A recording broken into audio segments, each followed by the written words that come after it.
Hello, my friends. Welcome to this week's ministry moment. I was going through Facebook the other day and just doing a little cleanup, going through all the different groups that I've joined and seeing whether I still wanted to be a part of them or whether I wanted to move on to something else. Good to do a little cleanup every once in a while. One of the things that I find perhaps the most fascinating about Facebook is that there is a group for everything. If you have any kind of interest and you want to meet other people that share in any of that interest, you'll find them there on the internet somewhere. There is even a group I heard the other day called the Facebook group for Real Shepherds. It's run by a man by the name of Soren. He's a shepherd in Romania in his late 20s. He has a fascinating story. Once he graduated from high school, he trained to be an armed security guard, but then he took up the role that he'd always known since he was a child he really wanted to have, that of traditional shepherd. And he lives a very traditional shepherd's life. He sleeps out in the pasture lands with his sheep. He lives with them at night, sometimes in a small rustic cabin. He has the shepherd's staff and the shepherd's hat, the whole bit.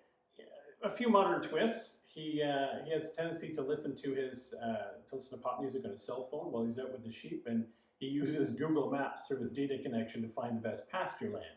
It's an interesting mix of ancient and modern.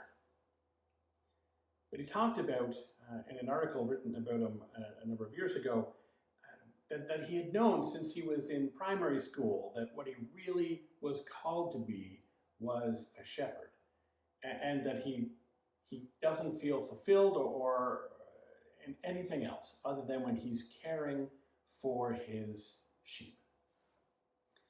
This coming weekend, besides being Mother's Day, is also what's often called Good Shepherd Sunday in churches.